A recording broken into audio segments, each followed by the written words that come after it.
आप सभी को मेरा प्रणाम। आइए सुनते हैं अनुराग पाठक द्वारा लिखित उपन्यास ट्वेल्थ फेल का तीसरा भाग। रात हो गई। 2 दिन से मनोज के पेट में अन्न का एक दाना भी नहीं गया था। भूख से बेहाल मनोज के शरीर में ताकत नहीं बची थी। उसे लग रहा था कि अब यदि उसे भोजन नहीं मिला तो वह चक्कर खाकर जमीन पर गिर जाएगा। चलते चलते वह ललितपुर कॉलोनी में सावित्री भोजनालय के सामने पहुंच गया।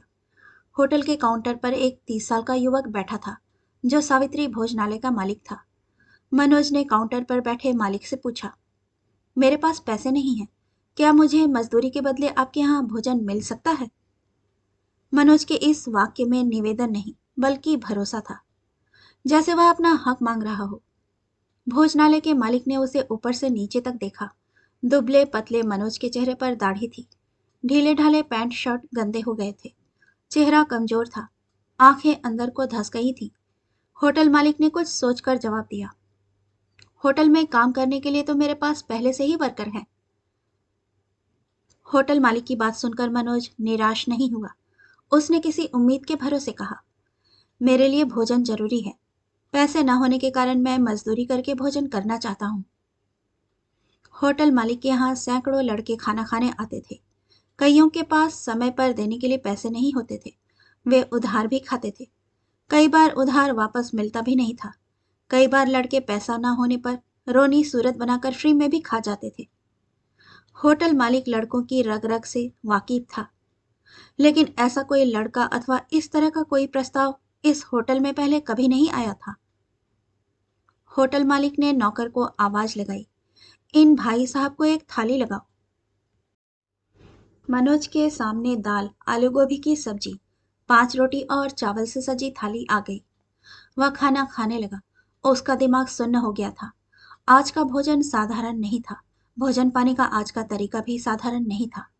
रोज कितनी आसानी से भोजन मिलता है, कितना कठिन होता है पेट भर भोजन मिलना, यह आज मनोज को महसूस हो रहा था। उसकी आंखों में आंसू आ रहे थे, जिन्हें वह रोक रहा था। वह होटल मालिक की इंसानियत पर भी भावुक हो रहा था। भोजन करने के बाद वह होटल मालिक के पास गया। धन्यवाद। अब आप मेरा काम बताइए, मैं कुछ भी काम कर सकता हूँ। होटल मालिक फिर मनोज से रूबरू हो रहा था। आपने खाना खा लिया है, आपको इसके बदले मजदूरी करने की जरूरत नहीं है। तभी होटल में मनोज के कॉलेज का दोस्त रविकांत द्विवेदी आ गया। पूछने पर होटल मालिक ने उसे पूरी कहानी कह सुनाई। कारण जानकर उसने खाने के 30 रुपए निकालकर होटल मालिक की तरफ बढ़ा दिए, पर मनोज भोजन के बदले मजदूरी करने पर अड़ा रहा। इस सीन को अब होटल में उपस्थित प्रत्येक व्यक्ति देख रहा था। एक दाढ़ी वाला कमजोर सा लड़का खाना खाने के बदले मजदूरी करने की जिद पर अड़ा हुआ है। होटल मालिक उससे मजदूरी कराने को तैयार नहीं है। एक दूसरा लड़का थाली की कीमत 30 रुपए निकालकर अपने हाथ में पकड़ा है। बड़ा अजीब दृश्य था।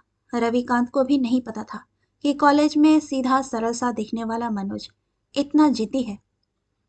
मनोज जैसे किसी नशे में बोल रहा था। उसका दिमाग जैसे एक जगह आकर अटक गया था। उसको नहीं पता था कि यह जिद उसके भीतर क्यों और कैसे आ गई। उसने होटल मालिक से फिर कहा, यदि मुझे काम नहीं करने दिया जाएगा तो मैं यहाँ खड़ा रहूंगा। आप होटल बंद कर देंगे तो होटल के बाहर खड़ा रहूंगा। तब तक खड़ा रहूंगा जब तक आप मुझे काम करने की अनुमति नहीं दे देते। 3 दिन सड़क पर बिताने के कारण उसे अभ्यास हो गया था। वह कह सकता था कि वह होटल के बाहर तब तक खड़ा रहेगा जब तक उसे काम करने की अनुमति नहीं मिल जाती। होटल मालिक के पास अब कहने को कुछ नहीं रहा। रविकांत को समझ नहीं आ रहा था कि वह क्या करे। वह अपने हाथ में 30 रुपए लिए खड़ा था। होटल में उपस्थित कुछ लोग इस दृश्य पर हंस रहे थे। कईयों को मनोज में एक बेवकूफ अथवा अति आदर्शवादी लड़का नजर आ रहा था। होटल मालिक ने हार कर नौकर से कहा, इन भाई साहब को अंदर ले जाओ, ये बर्तन साफ करेंगे। नौकर को अजीब लगा। इस होटल में कई लोग फ्री खाकर चले गए, कई उधार खाकर वापस नहीं आए, पर होटल मालिक ने कभी किसी से बर्तन नहीं धुलवाए। होटल मालिक का यह व्यवसाय था, पर उसने कभी किसी पढ़ने वाले लड़के को पैसों के लिए परेशान नहीं किया। फिर भी उसका होटल उसे बहुत कमाकर देता था। पर आज होटल मालिक को इस नौजवान की जिद ने मजबूर कर दिया। होटल मालिक ने एक बार वही बात दोहराई तो नौकर मनोज को अंदर ले गया। मनोज ने अंदर जाकर आधा घंटे तक बर्तन साफ किए। रविकांत होटल में बैठकर उसके बाहर आने का इंतजार करता रहा। मनोज ने वापस आकर होटल मालिक से कहा, भोजन के लिए आपका बहुत बहुत धन्यवाद। उसकी आंखों में चमक थी। होटल मालिक अपनी कुर्सी से उठा और काउंटर से बाहर आ गया। मनोज को उसने दरवाजे तक छोड़ा और जाते समय हाथ मिलाने के लिए अपना हाथ बढ़ा दिया। मनोज ने होटल मालिक से हाथ मिलाया। होटल मालिक कुछ बोलना चाह रहा था पर बोल ना सका। रविकांत उसे अपने कमरे पर ले गया। रविकांत ने मनोज से कहा, मनोज, तुम 3 दिन से बाहर भटक रहे थे। तुम्हें एक बार अपनी परेशानी मुझे बताना तो चाहिए थी।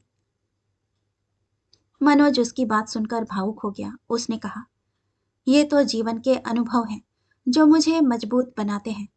इसमें परेशानी कैसी? कितने ही लोग रात को खुली छत के नीचे सोते हैं, कितने ही भूखे पेट सोते हैं। इन 3 दिनों में मैं उस गरीब और दुखी वर्ग के नजदीक पहुंचा हूं जिसे मार्क्स ने सर्वहारा की संज्ञा दी है। हमें अपनी निष्ठा इसी सर्वहारा वर्ग के पक्ष में रखनी चाहिए। समाज के सबसे निचले तबके के साथ जोड़ने का यही अनुभव मेरी ताकत है। उसने अपने पिछले 3 दिन के अनुभव का मेल प्रिंसिपल सर द्वारा दिए मार्क्सवाद के लेक्चर से कर दिया। अगले 2 दिन मनोज रविकांत के कमरे पर ही बना रहा। रविकांत के एक गुरुजी तिवारी सर नया बाजार में कमरा लेकर रहते थे। वे नया बाजार में ही एक हॉल किराए पर लेकर इंग्लिश स्पीकिंग और ग्रामर की कोचिंग चलाते थे। उसने मनोज से कहा, तुम सबको छोड़ो, तिवारी सर को एक रूम पार्टनर की जरूरत है। उनके कमरे का किराया 500 रुपए है। आधे तुम देना, वे तुम्हें इंग्लिश भी पढ़ा दिया करेंगे। मनोज को यह प्रस्ताव अच्छा लगा। वह त्रिलोकी के कमरे से अपना सूटकेस और दरी लेकर तिवारी सर के कमरे पर आ गया। तिवारी सर नाटिकत के 30 साल के युवा थे। वह काले रंग का मोटा चश्मा लगाए थे। कोचिंग में बैठे बैठे उनका पेट निकल आया था। वह कोचिंग पढ़ाकर आने के बाद थककर अपनी चारपाई पर आराम कर रहे थे। मनोज ने उन्हें इंग्लिश का गुरु मानते हुए उनके पैर छू लिए। उसे उम्मीद थी कि उसकी इंग्लिश अब सुधर जाएगी। उसने अपनी दरी को जमीन पर बिछा लिया। अब गुरु व्यासपीठ पर और शिष्य उनके चरणों में बैठे हुए दिखाई दे रहे थे। उसे एक स्थायी कमरा और एक योग्य इंग्लिश गुरु मिल गया। तिवारी सर को एक वर्कर मिल गया। अब मनोज की नई दिनचर्या शुरू हो गई। सुबह 7 बजे दूध गर्म करके गुरुजी को देना। सुबह शाम खाना बनाना। गुरुजी कोचिंग से थके हारे आते और आकर अपनी चारपाई पर लेट जाते। एक शाम उसने गुरुजी से कहा, सर, मुझे मैकबेथ पढ़ा दीजिए। मुझे कुछ भी समझ नहीं आ रहा। थकान महसूस कर रहे गुरुजी ने कहा, पढ़ा देंगे। आज तो मैं बहुत थक गया हूं। एक काम कर दो, मेरे तलवे दर्द कर रहे हैं, थोड़ा दबा दो। गुरु की सेवा करने में मनोज को कोई संकोच नहीं था। इस सेवा के द्वार से ही ज्ञान की प्राप्ति होगी, इतना वह जानता था। उसने गुरु की आज्ञा का पालन उनकी उम्मीद से भी बेहतर तरीके से करना चाहा। एक बाल्टी में गर्म पानी लेकर गुरुजी के पैर उसमें डाल दिए और रगड़ रगड़ कर तलवों की मालिश करने लगा।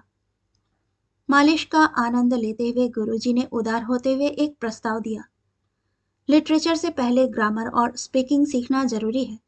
तुम कल से शाम 7 बजे के बैच में आ जाया करो। नया बैच है, सब तुम्हारी उम्र के लड़के लड़कियां हैं। मनोज को यह प्रस्ताव उपयोगी लगा। गुरुजी उसे फ्री में कोचिंग देने वाले थे, इसलिए उन्होंने नहाने के बाद अपने कपड़े धोना बंद कर दिए। मनोज बाथरूम में नहाने जाता तो पहले गुरुजी के चड्डी बनियान धोकर डाल देता। शाम को वह इंग्लिश की कोचिंग जाने लगा। 1 घंटे की क्लास में 15 मिनट इंग्लिश की पढ़ाई होती थी। शेष समय में इंग्लिश के नाम पर लड़के लड़कियों का जमावड़ा ही अधिक होता था। गुरुजी प्रेजेंट टेंस से क्लास शुरू करते थे और 3 महीने में पास्ट टेंस से होते हुए फ्यूचर टेंस तक पहुंचते थे। गुरुजी इंग्लिश का अखबार या कोई मैगजीन ले आते थे जिसे लड़के लड़कियां पढ़ते और गुरुजी उसका अर्थ बताते। गुरुजी जानते थे कि इंग्लिश सीखना एक अनंत प्रक्रिया है। इसमें जल्दीबाजी नहीं करनी चाहिए। धीमी गति से सीखने पर ही यह विदेशी भाषा समझ आ पाएगी। इसीलिए गुरुजी को इंग्लिश सिखाने और बच्चों को सीखने की कोई जल्दबाजी नहीं थी।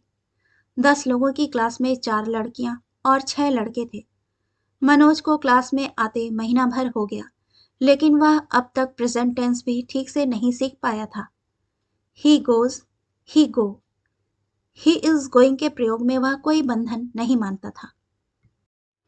कुछ लड़के गुरुजी के यहाँ साल भर पढ़ने पर उपलब्धि के नाम पर एक अदत्त प्रेमिका के अतिरिक्त उनके हाथ में कुछ नहीं आता था। कुछ प्रेमिकाओं को प्रेमी भी मिल जाते थे।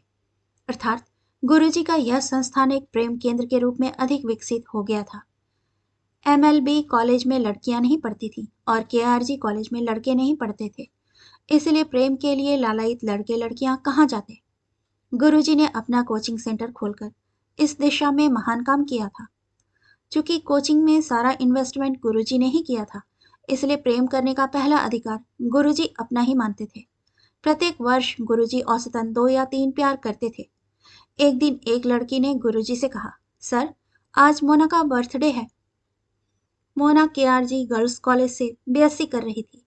पुराने बैच बिना इंग्लिश सीखे अपना 1 वर्ष पूरा कर चुके थे।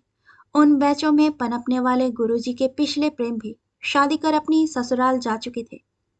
इसलिए गुरुजी को मोना से प्रेम करने की जरूरत महसूस हो रही थी, पर मोना गुरुजी पर ध्यान नहीं देती थी। लेकिन गुरुजी पुराने खिलाड़ी थे। जन्मदिन प्रेम को प्रारंभ करने का बढ़िया मौका हो सकता है। इसीलिए प्रेम के लिए उतावले गुरुजी ने क्लास में रेंगती हुई इंग्लिश को रोक दिया और एक लड़के से कहा, अरे, आज मोना का बर्थडे है और तुम लोग हाथ पर हाथ धरे बैठे हो। गुरुजी ने एक लड़के को एस कचौड़ी वाले के यहाँ से सबके लिए जलेबी और कचौड़ी लाने के लिए भेज दिया। इन दिनों में मोना ने मनोज को देखना शुरू कर दिया था। उसका सीधापन मोना को भाने लगा था। मोना कॉपी, पेन, मैगजीन की अदला बदली के नाम पर उससे बात करने के बहाने ढूंढने लगी थी। मोना ने मनोज को कचौड़ी देते हुए कहा, लीजिए। उसने मोना से कहा, हैप्पी बर्थडे। मोना ने मुस्कुराकर जवाब दिया, थैंक्स। मोना को लगा कि मनोज के हैप्पी बर्थडे कहने से उसका बर्थडे सचमुच हैप्पी हो गया है। गुरुजी के इन्वेस्टमेंट का प्रॉफिट मनोज के अकाउंट में जा रहा था। गुरुजी बिजनेस में इस तरह के लॉस पहले भी देख चुके थे। मनोज और मोना के रास्ते अलग दिशा में थे, लेकिन एक दिन क्लास के बाद दोनों ने साथ चलने की हिम्मत की। मनोज मोना से बात करने के लिए बातचीत का कोई सिरा ढूंढ रहा था। उसने मोना से साधारण सा प्रश्न पूछा, तुम बीएससी के बाद क्या करोगी? पीएससी की तैयारी करोगी क्या? नहीं, मैं तो शादी करूंगी। मोना ने मनोज की उम्मीद से उलट जवाब दिया। कुछ देर दोनों चुपचाप चलते रहे। मोना का घर जिस दिशा में था वह मोड़ आ गया था। मोना अपने घर जाने के लिए गली में मुड़ गई।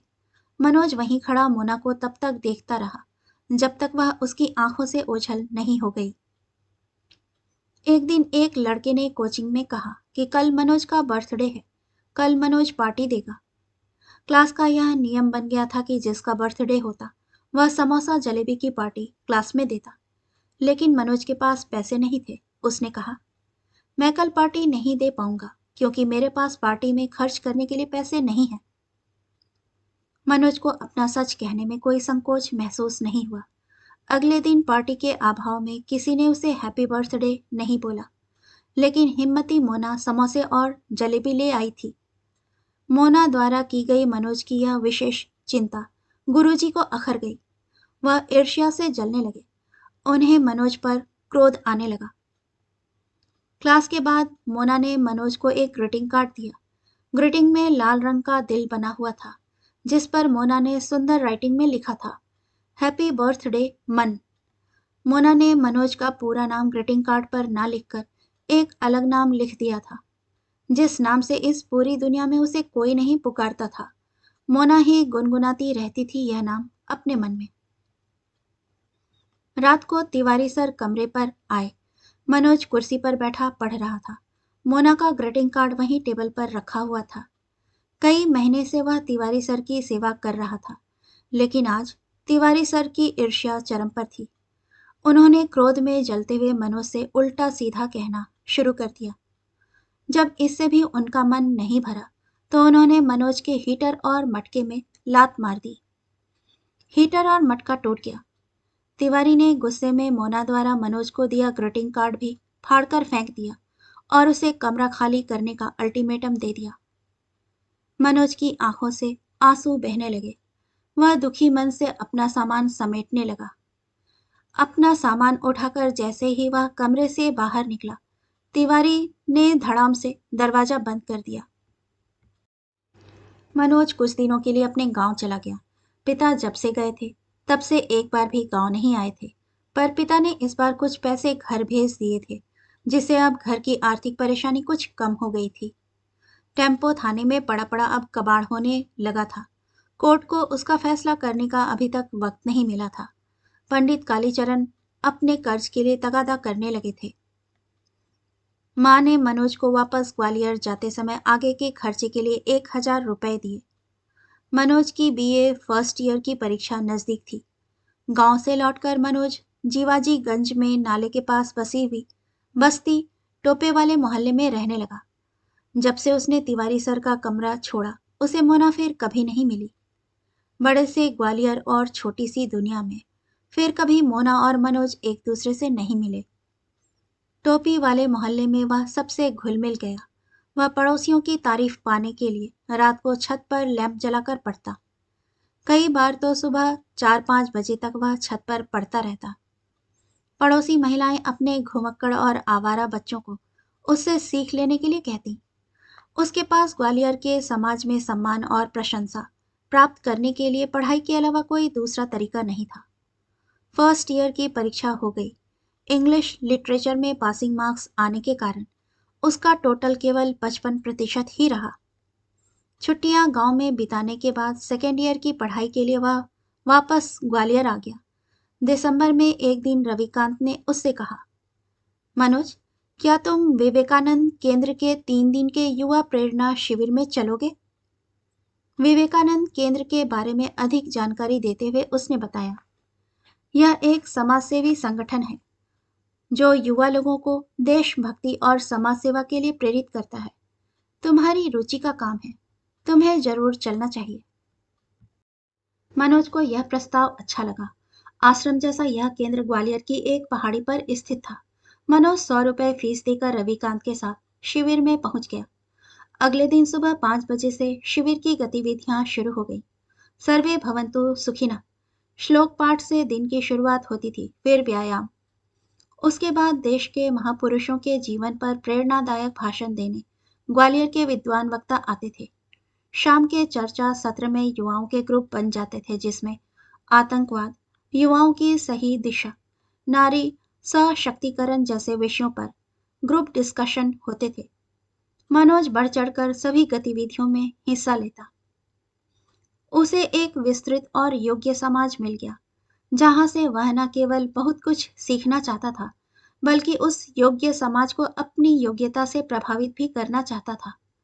यहाँ तक कि उसकी इच्छा होने लगी कि उसे ही सर्वश्रेष्ठ प्रतिभागी का प्रमाण पत्र मिले। इसीलिए वह ग्रुप डिस्कशन में सबसे आगे रहकर अपने विचार व्यक्त करता। विद्वानों द्वारा दिए गए भाषण के बाद प्रश्न पूछने में सबसे आगे रहता। श्रमदान में भी वह सबसे ज्यादा मेहनत करता। तारीफ प्राप्त करने की अदम्य इच्छा ही उसकी चलायमान शक्ति थी। शिविर के दूसरे दिन उसने अपनी डायरी में लिखा, इतना आनंद जीवन में पहली बार प्राप्त हो रहा है। कुछ तो दम है इन लोगों में जो खुद को कार्यकर्ता कहते हैं। राष्ट्र निर्माण में योगदान देने की प्रेरणा देते हैं ये लोग। एक श्रेष्ठ व्यक्ति रजनीश त्यागी के व्यक्तित्व से मैं बहुत प्रभावित हुआ हूँ। वे ग्वालियर के किसी स्कूल में प्रिंसिपल हैं। उन्होंने स्वामी विवेकानंद के जीवन पर जैसा भाषण दिया, वैसा मैंने कभी नहीं सुना। मैं तो पवित्रता से भर गया हूँ। विवेकानंद कहते थे कि अपने आप को कमजोर मानने से बड़ा पाप कोई दूसरा नहीं है। यहाँ आकर मुझे लग रहा है कि मैं जीवन में कुछ भी कर सकता हूँ। असीम शक्ति मेरे भीतर भर गई है। देश से बड़ा दूसरा कोई धर्म नहीं है और देशभक्ति से बड़ा दूसरा कोई लक्ष्य नहीं हो सकता। यहाँ आकर मैंने संकल्प ले लिया है कि देश सेवा करना ही मेरा लक्ष्य है। मनोज विवेकानंद केंद्र के काम, उसकी विचारधारा और वहां के कार्यकर्ताओं से सम्मोहित सा हो गया था। त्यागी जी ने एक प्रोजेक्ट सबके सामने रखा, जिसमें अगले रविवार घर घर जाकर सर्दियों के कपड़े इकट्ठा करने थे और उन्हें गरीब जरूरतमंदों को देना था। मनोज ने अभी तक देशभक्ति के केवल भाषण सुने थे, पर यहाँ देशभक्ति कार्य रूप में बदल रही थी। शिविर समाप्त हो गया। मनोज को सर्वश्रेष्ठ प्रतिभागी का प्रमाण पत्र मिला, जिस कारण उसे अपने विचार शिविर में व्यक्त करने का मौका मिला। उसने अपने भाषण में यह संकल्प लिया कि वह हमेशा ईमानदार रहकर देश की सेवा करेगा। वहां उपस्थित सभी लोगों ने ताली बजाकर उसके भावनात्मक संकल्प की प्रशंसा की। इन प्रशंसात्मक तालियों से वह आत्मविश्वास से भर गया। अगले रविवार उसने कपड़े एकत्रित कर बांटने का काम किया। वापस आकर उसने अपनी डायरी में लिखा, मैंने खूब कपड़े इकट्ठे किए। किसी ने सम्मान किया, किसी ने अपमान, पर गरीबी देखकर मन बहुत आहत हुआ। लोग किस तरह से टूट पड़ते थे कपड़ों पर। हे भगवान, क्या होगा इनका। त्यागी जी ने ठीक ही कहा था कि घर घर जाकर समाज के लिए कुछ मांगने से हमारा ईगो खत्म होता है और हम यह सीख जाते हैं कि समाज ही सब कुछ है, हम कुछ भी नहीं। उसके दिमाग में अब क्लियर हो गया था कि उसे देश और समाज के लिए कुछ करना है। उसने विवेकानंद केंद्र में प्रशिक्षण के बाद मिले प्रमाण पत्र को पूजा की अलमारी में भगवान की मूर्ति के पास सजा के रख दिया। मनोज ने कोर्स की किताबों को किनारे कर दिया और विवेकानंद के साहित्य को पढ़ना शुरू किया। उसकी सेकेंड ईयर की परीक्षा नजदीक आ रही थी, लेकिन उसके भीतर देश सेवा का जज्बा भर गया था। उसे लगा कि इसके लिए विवेकानंद केंद्र से बेहतर कुछ नहीं हो सकता, इसलिए पीएससी का विचार पीछे छूटने लगा। उसके स्थान पर अब उसके मन में विवेकानंद केंद्र में आजीवन कार्य करने की तीव्र इच्छा पैदा हो रही थी। उसने बीए सेकेंड ईयर की परीक्षा दे दी। वह सेकेंड डिवीजन से पास हो गया। इंग्लिश लिटरेचर में उसके फिर से पास होने योग्य अंक ही आ पाए थे। मनोज छुट्टियों में गांव चला गया। वापस आकर फाइनल ईयर की तैयारी करने लगा। सितंबर में एक बार फिर वह विवेकानंद केंद्र के शिविर में हो आया। इस बार 15 दिन का शिविर था। वह शिविर से पूरी तरह चार्ज होकर वापस आया। उसने अपनी डायरी में लिखा, विवेकानंद को पढ़ने का प्रयास किया जरा सा। 6-7 किताबें पढ़ी हैं बस। अब इसके आगे मुझ में दम नहीं, बिल्कुल साहस नहीं कि आगे पढ़ सकूं। मन में आग लगी है, तन जल रहा है। उठते बैठते हर समय विवेकानंद केंद्र का कार्यकर्ता बनने की अदम्य इच्छा उभर रही है। यह इच्छा कुछ इस कदर बलवती हो रही है कि मुझे वह दिन दूर नहीं लगता जब मैं स्वयं को राष्ट्र को समर्पित कर दूं। इस नई मंजिल के आकर्षण से उसके मन में 10-15 दिनों तक खलबली मची रही। मनोज के पैसे खत्म हो गए। वह गांव चला गया। कई महीनों से पिता के गांव न आने से परेशान माँ रजनी को लेकर पापा के पास डिंडोरी चली गई थी। वह राकेश के घर चला गया। वह अपने मन के द्वंद को राकेश के सामने खोलकर रख देना चाहता था। उसने पीएससी की परीक्षा देने के स्थान पर विवेकानंद केंद्र ज्वाइन करने का विचार राकेश को बताया। उसकी बात सुनकर राकेश गंभीर हो गया। उसने मनोज से पूछा, तो अब तो पीएससी की तैयारी नहीं करेगो? मेरा लक्ष्य देश की सेवा करना है। इस देश के जरूरतमंद लोगों के प्रति मैं खुद को समर्पित कर देना चाहता हूँ, मनोज ने कहा। राकेश ने फिर पूछा, तो तू घर छोड़ देगो? मम्मी पापा भाई बहन सबे छोड़ के गरीब की सेवा करेगो? मेरे लिए ये पूरा देश ही मेरा परिवार है। मनोज अभी भी विवेकानंद केंद्र के प्रभाव में डूबा हुआ था। राकेश के लिए अब मनोज को समझाना कठिन हो रहा था, फिर भी उसने कोशिश जारी रखी। तेरे बाप को तो तू जानता है, अगर तू भी घर से भजी गयो तो रजनी को ब्याह कौन करेगो, घर कौन संभालेगो? मेरे लिए देश की हर लड़की मेरी बहन है, हर महिला मेरी माँ है। मनोज पूरे जोश में था। उस पर राष्ट्र सेवा का भूत सवार था। राकेश भूत उतारने के लिए झाड़ फूंक में व्यस्त था। राकेश, क्या एसडीएम थानेदार जनता की सेवा नहीं करते? एसडीएम दुष्यंत सिंह ने कैसे 2 मिनट में थानेदार के झूठे केस से मुकेश को बरी कर दिया था? वो समाज सेवा ना हती? आज जिसके पास ताकत है वही जनता को न्याय दिला सकता है। यदि थानेदार ईमानदार होता तो तेरा टेम्पो पकड़ दो, ना पकड़ दो, पुलिस कचहरी थाने में अच्छे और ईमानदार लोगों की जरूरत है, और तू पीएससी छोड़बो चाह रहो है। पढ़वे की दम ना बची का, बहाने ना बना। राकेश का यथार्थ कड़वा होता जा रहा था। मनोज की योग्यता को ललकार रहा था वह। राकेश ने देखा कि दुश्मन घायल हो गया है, तभी उसने दूसरा वार किया। मनोज, देश की सेवा करने के लिए पीएससी में पास होना जरूरी है, नहीं तो ऐसे मठ आश्रम में अपनी जिंदगी से भागने वाले तमाम लोग टेम काट रहे हैं। मनोज को उम्मीद नहीं थी कि राकेश उसे ध्वस्त करने की तैयारी करके बैठा है। उसके दिमाग में राकेश ने हलचल मचा दी। राकेश की बातों का उस पर असर होने लगा। उसे राकेश की बातें यथार्थ लग रही थीं। उसने अपने संकल्प को दूसरी दिशा देते हुए राकेश से कहा, तू सही कह रहा है, पीएससी की तैयारी से भागना कायरता होगी। लोग यही कहेंगे कि मुझ में परीक्षा पास करने का दम नहीं था, इसलिए तैयारी छोड़ दी। मुझे पहले अपनी योग्यता एवं क्षमता को जांचना है, इसीलिए मैं पीएससी में सिलेक्ट होकर ही देश की सेवा करूंगा।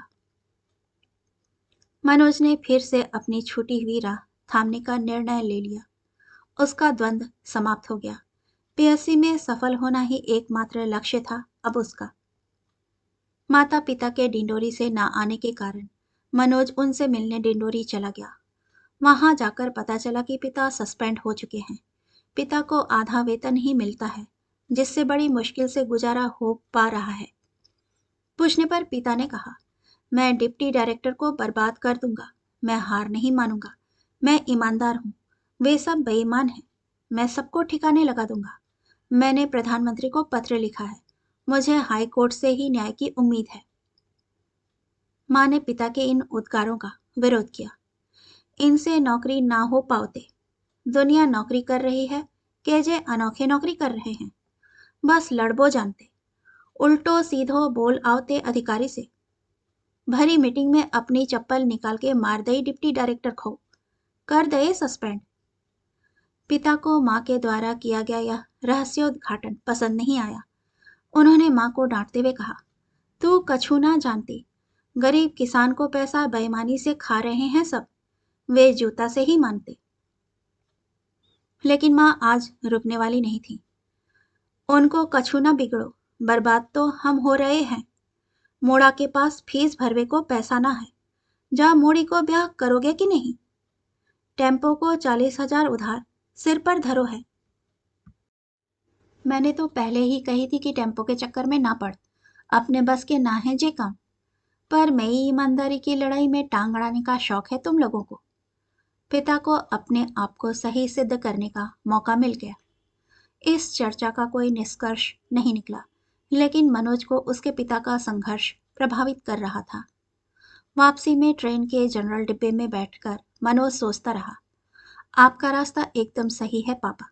आप सच्चाई की लड़ाई लड़ रहे हैं। आपको दबाना ज्वालामुखी को दबाना है।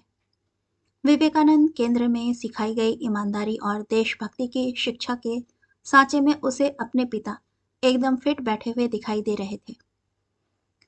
मनोज बीए फाइनल के लिए वापस ग्वालियर आ गया। उसे अभी तक नहीं पता था कि पीएससी की परीक्षा के लिए क्या पढ़े, कैसे पढ़े। पीएससी की प्रीलिम्स परीक्षा कैसे निकाली जाती है, यह रणनीति ही अभी उसने नहीं सीखी थी। मुख्य परीक्षा और साक्षात्कार तो फिर बहुत दूर की बात थी। उसके आसपास कोई भी ऐसा सीनियर नहीं था जिसने पीएससी की परीक्षा पास की हो। उसे अभी तक पूरे ग्वालियर में ऐसा कोई ग्रुप नहीं मिला था जो पीएससी की गंभीर तैयारी कर रहा हो। इस कारण वह पीएससी के लिए अभी तक दिशाहीन पढ़ाई ही कर रहा था। एक दिन कॉलेज में मनीष ने मनोज से कहा कि उसके एक परिचित सीनियर हैं जिनका इस साल की पीएससी का प्रीलिम्स एग्जाम क्लियर हो गया है और वह मुख्य परीक्षा की तैयारी कर रहे हैं। मनोज ऐसे सीनियर से मिलने का मौका गंवाना नहीं चाहता था। दीप सोनी नाम के वह सीनियर हरिशंकरपुरम के पास पीली कोठी में रहते थे। 2 मंजिला बिल्डिंग को पीली कोठी इसीलिए कहा जाता है क्योंकि वह पीले रंग से पुती हुई थी। पीली कोठी में 10-12 कमरे थे जिनमें पीएससी की तैयारी करने वाले लड़के रहकर पढ़ाई करते थे। उनमें से कुछ लड़के तो ग्वालियर में अपना घर होते हुए भी बिना व्यवधान के पढ़ाई करने के लिए कमरा किराए से लेकर रहते थे। पीली कोठी में पढ़ाई का अच्छा माहौल था। हर साल यहाँ से 4-5 लड़के पीएससी की मुख्य परीक्षा देते थे। पीली कोठी में पढ़ाई करने वाले लड़के आपस में सामूहिक चर्चा करके पढ़ाई करते थे, जिस कारण इन विद्यार्थियों को पीएससी की पढ़ाई में बहुत लाभ होता था। दोनों दीप के कमरे पर पहुंच गए। सुबह के 10 बजे थे। दरवाजा अंदर से बंद था। मनीष ने दरवाजा खटखटाने के लिए हाथ बढ़ाया। अचानक उसकी नज़र दरवाजे पर चिपकी एक स्लिप पर पड़ी, जिस पर दीप का टाइम टेबल लिखा था। सुबह 10 से शाम 5 बजे तक पढ़ना, रात को 8 बजे से सुबह 4 बजे तक पढ़ना, सुबह 4 से 10 बजे तक सोना। मनोज ने जोर से इबारत पढ़ी। टाइम टेबल के अनुसार यह समय दीप के सोकर उठने का था। ठीक 10 बजे दरवाजा खुला। दीप ने दोनों को अंदर बुला लिया। अंदर बैठने के लिए जगह नहीं थी। पूरे पलंग पर किताबें फैली हुई थीं। कुछ खुली और कुछ बंद थीं। पूरे कमरे में भारत, विश्व और मध्य प्रदेश के नक्शे लगे हुए थे। कमरे में कुछ नोट्स भी चिपके हुए थे, जिसमें संविधान के मूल अधिकार, इतिहास के राजाओं के शासनकाल, विभिन्न विटामिन की कमी से होने वाले बीमारी की जानकारी लिखी हुई थी। किताबों की इम्पोर्टेंट पंक्तियां पीले, ऑरेंज और नीले रंगों से अंडरलाइन की हुई थी। किताबें रंगीन इंद्रधनुष सी चमक रही थीं। दोनों लोग किताबें, कॉपी, रजिस्टर, पेन, पेंसिल सरकाकर पलंग के किनारों पर बैठ गए। दीप के कमरे का माहौल और उनकी मेहनत देखकर मनोज आश्चर्यचकित रह गया। इतनी खतरनाक पढ़ाई उसने पहले कभी किसी की नहीं देखी थी।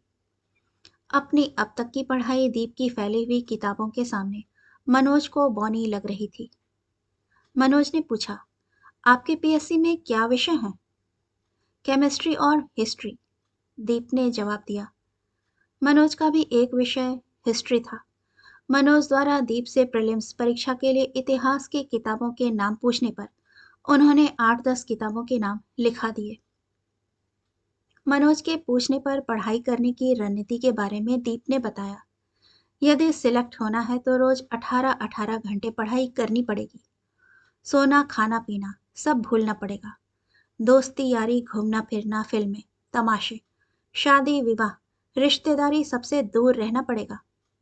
मेरा घर पास में ही है, पर मैं घर पर ना रहकर यहाँ किराए से कमरा लेकर पढ़ रहा हूँ। दीप ने पीएससी के लिए तपस्या करने का भयावह चित्र खींच दिया। पीएससी की पढ़ाई करने का क्या तरीका है?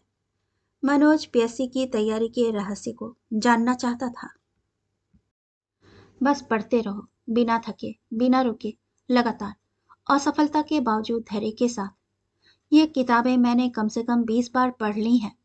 दीप ने पलंग पर खुली रखी रंग बिरंगी हाईलाइट की हुई किताबों की ओर इशारा करते हुए कहा।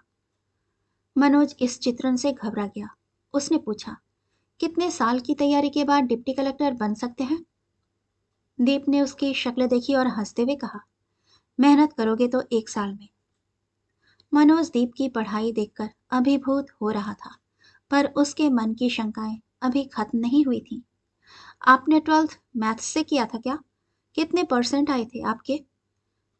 12th में एक बार फेल हो चुके मनोज के मन में कहीं कोई संदेह अचानक पैदा हुआ। मैं थ्रू आउट फर्स्ट क्लास रहा हूँ। केमिस्ट्री में मुझे पीएचडी करने के लिए स्कॉलरशिप मिलती है।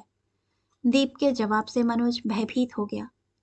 दीप की योग्यता देखकर मनोज अपनी तुलना उनसे करने लगा। इस तुलना से उसके चेहरे पर निराशा छा गई। दीप के सामने वह कुछ भी नहीं था। 10:30 बजे दीप ने अपनी इतिहास की किताब उठा ली और पढ़ने लगे। दोनों लड़के एक दूसरे का मुंह ताकने लगे। मनोज समय की इस पाबंदी से हतप्रभ रह गया। दोनों खड़े हुए और दीप को नमस्ते करके कमरे से बाहर निकल आए। दीप ने अपनी किताब में नजर गड़ाए दोनों को बस अपनी गर्दन हिलाकर विदा कर दिया। दीप का ब्राइट कैरियर सुनकर निराश हुए मनोज ने फिर से अपने आप को उत्साहित करते हुए मनीष से कहा, कितनी खतरनाक पढ़ाई करते हैं ना दीप भाई साहब, बिल्कुल भूतों की तरह। ऐसी पढ़ाई करने से 1 साल में जरूर पीएससी में सिलेक्शन हो जाएगा। मैं भी ऐसी ही मेहनत करना चाहता हूँ। मनोज ने अपने कमजोर कैरियर को मेहनत के बल पर भुलाने की कोशिश की। मैं तो अब पीली कोठी में कमरा लेकर पढ़ाई करूंगा।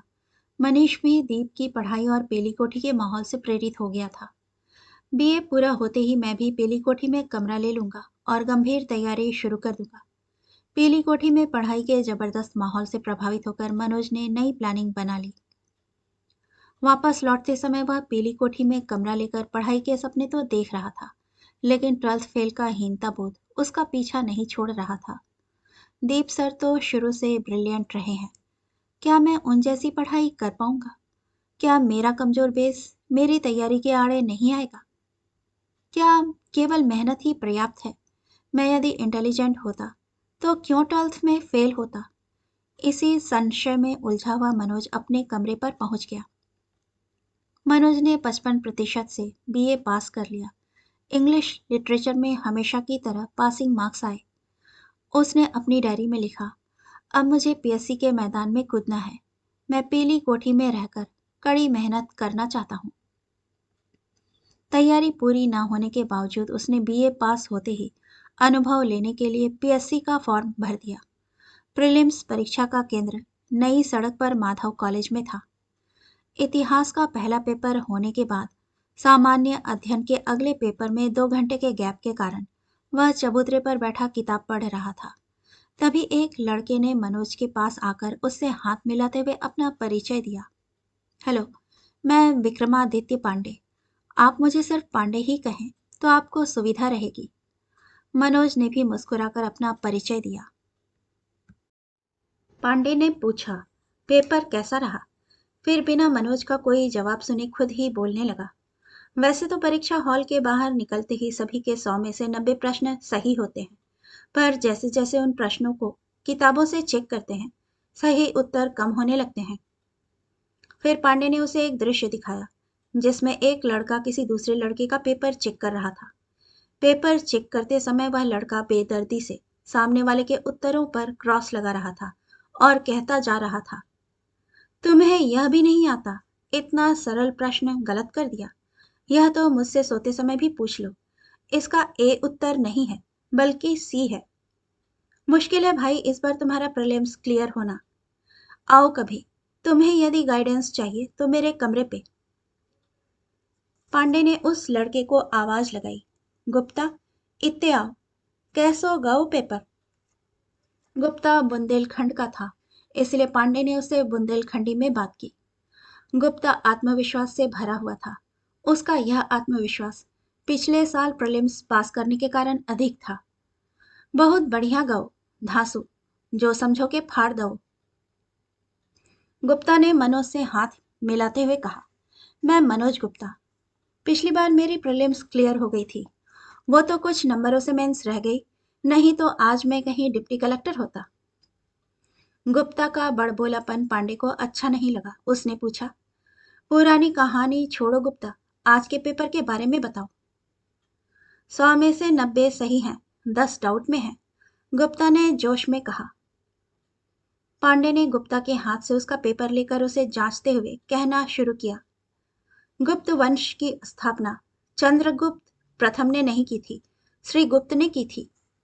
ये गलत हो गया, तुम सही मान रहे थे। लो, एक और गलत हो गया।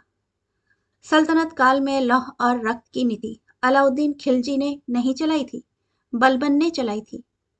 वहीं बैठे बैठे पांडे ने गुप्ता के 15 प्रश्न गलत कर दिए, लेकिन अपने प्रश्न गलत देखकर भी गुप्ता उन्हें गलत नहीं मान रहा था। उसने पांडे से पेपर छीना और बोला, कमरा पे जाके चेक करेंगे, तुम्हारी बात क्यों माने? ये सब गलत नहीं है, फिर भी इन्हें हम डाउट में डाल देते हैं। गुप्ता चला गया।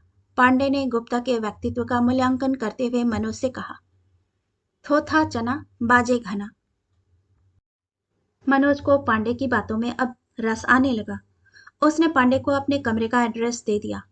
उसे उम्मीद थी कि पांडे पढ़ाई में साथ देने वाला बढ़िया स्टूडेंट हो सकता है। पांडे के घर से मनोज का कमरा ज्यादा दूर नहीं था, इसीलिए पांडे हर दूसरे तीसरे दिन उसके कमरे पर जाने लगा। दोनों की अच्छी दोस्ती हो गई। मनोज के पिता अभी भी सस्पेंड थे, इस पर उन्होंने कंगाली में आटा गीला कर दिया। सस्पेंशन के बाद उन्हें डिंडोरी से झाबुआ अटैच कर दिया गया था। पर पिता ने इस अटैचमेंट को अपने सम्मान के विरुद्ध माना और वह झाबुआ नहीं गए। अब उन्हें आधी तनख्वाह मिलना भी बंद हो गई। आर्थिक समस्या विकराल हो गई। मनोज को अब महीने के 1,000 रुपए मिलने भी बंद हो गए। पीएससी की पढ़ाई के शुरुआती दौर में ही उसका सामना भीषण आर्थिक संकट से हो गया। आगे की पीएससी की तैयारी के लिए मनोज पीली कोठी में शिफ्ट होने के ख्वाब देख रहा था, पर बिना पैसों के उसे ग्वालियर में ही रहना असंभव लग रहा था। पीली कोठी में रहने के लिए कम से कम महीने के 1,000 रुपए जरूरी थे, पर मनोज को घर से रुपए की अब कोई उम्मीद नहीं थी।